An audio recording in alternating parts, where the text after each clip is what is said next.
شهر رمضان الذي أنزل فيه القرآن.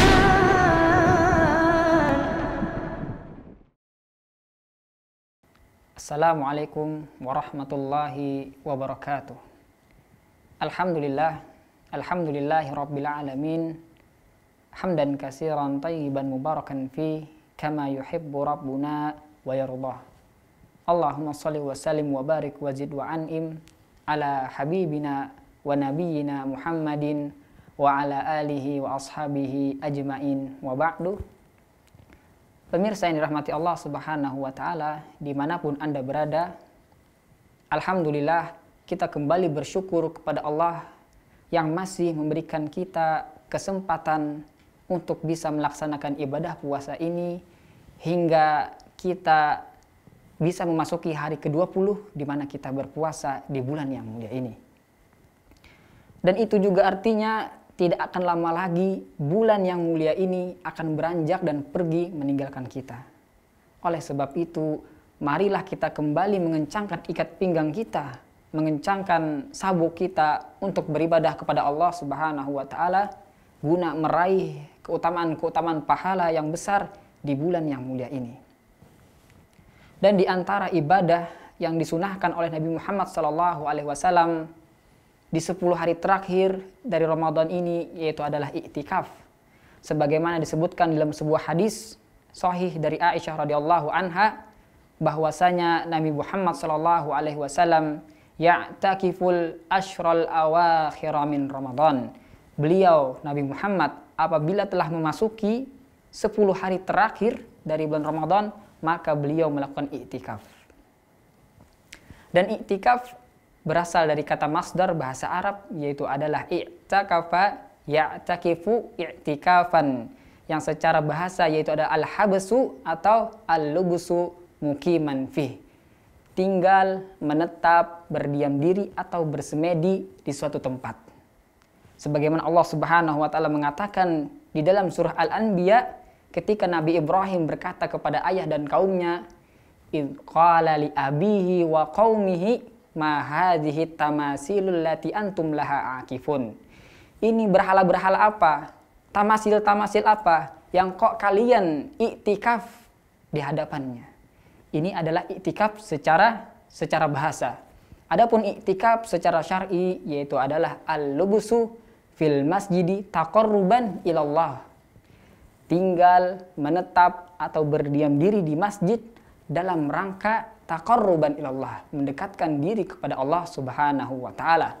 Memperbanyak salat sunnah, memperbanyak bacaan Al-Qur'an, memperbanyak zikir yang mutlak ataupun yang muqayyad, memperbanyak istighfar, memperbanyak mempelajari hadis-hadis Nabi Muhammad SAW, dan memperbanyak melakukan amalan-amalan yang menghasilkan pahala dan menjauhi segala amalan-amalan yang tidak bermanfaat.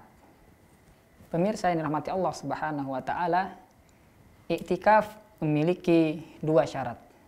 Syarat yang pertama yaitu adalah syarat untuk seluruh ibadah, yaitu niat. Dengan niat Allah akan terima sebuah ibadah, dan dengan niat pula Allah akan tolak sebuah ibadah. Dan dengan niat bisa dibedakan antara orang yang beriktikaf dan orang yang tidak beriktikaf. Syarat yang kedua yaitu adalah al-lubsu fil masjid. Beriktikaf di masjid. Sebagaimana Allah Subhanahu wa taala berfirman di dalam surah Al-Baqarah, "Wa antum akifuna fil masajid." Dan kalian sedang iktikaf di masjid-masjid. Artinya kalau bukan di masjid ataupun di mushola, tidaklah dikatakan sebagai sebuah iktikaf. Dan iktikaf juga memiliki 2 pembatal. Pembatal yang pertama yaitu adalah al-khuruj minal masjid. Keluar, pergi meninggalkan masjid, entah itu ke mall, ke pasar, ataupun kemanapun yang meninggalkan masjid tanpa ada alasan yang urgen, maka iktikafnya batal. Pembatal yang kedua yaitu adalah melakukan hubungan suami istri ketika beriktikaf. Sebagaimana Allah Subhanahu wa taala sebutkan di dalam surah Al-Baqarah, "Wala tubashiruhunna wa antum akifuna fil masajid." Dan janganlah kalian mendatangi istri-istri kalian sedangkan kalian sedang beriktikaf di masjid-masjid. Dan para ulama juga mengatakan bahwasanya iktikaf adalah ibadah yang yatajazza, ibadah yang bisa dibagi-bagi. Hari ini iktikaf, besoknya tidak. Hari ini iktikaf, besoknya tidak. Yatajazza, tidak mesti harus 10 hari secara langsung di akhir bulan Ramadan. Dan para ulama atau mayoritas para ulama berpendapat bahwasanya iktikaf tidak memiliki batas waktu minimum. Tidak memiliki batas waktu minimal. Artinya, seseorang bisa beriktikaf sesaat di siang hari ataupun sesaat di malam hari.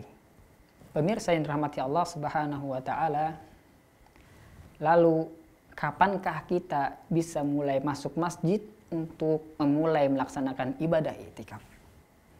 Maka jawabannya yaitu adalah seusai sholat maghrib di tanggal 21 Ramadan atau seusai sholat subuh di tanggal 21 Ramadan. Artinya nanti maghrib kita sudah bisa mulai masuk masjid untuk melaksanakan ibadah iktikaf. Lalu kapan kita boleh keluar atau selesai melaksanakan ibadah iktikaf? Maka jawabannya yaitu adalah di tanggal 1 Syawal seusai sholat maghrib atau di tanggal 1 Syawal seusai sholat subuh ketika kita beranjak menuju lapangan untuk melaksanakan sholat id. Lalu apakah boleh bagi seorang wanita atau wanita melaksanakan ibadah iktikaf? Maka jawabannya itu adalah tentu boleh apabila terpenuhi 2 syarat berikut. Syarat yang pertama yaitu adalah mendapatkan izin dari sang suami ataupun wali. Syarat yang kedua yaitu adalah tidak menimbulkan fitnah.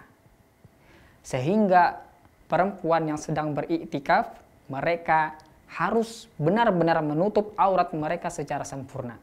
Karena Aisyah radhiyallahu anha juga pernah meminta izin kepada Nabi Muhammad SAW untuk melakukan iktikaf bersama beliau di masjid.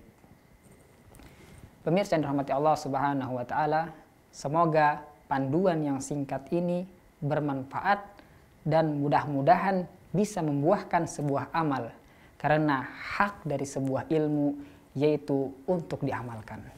Wassalamualaikum warahmatullahi wabarakatuh.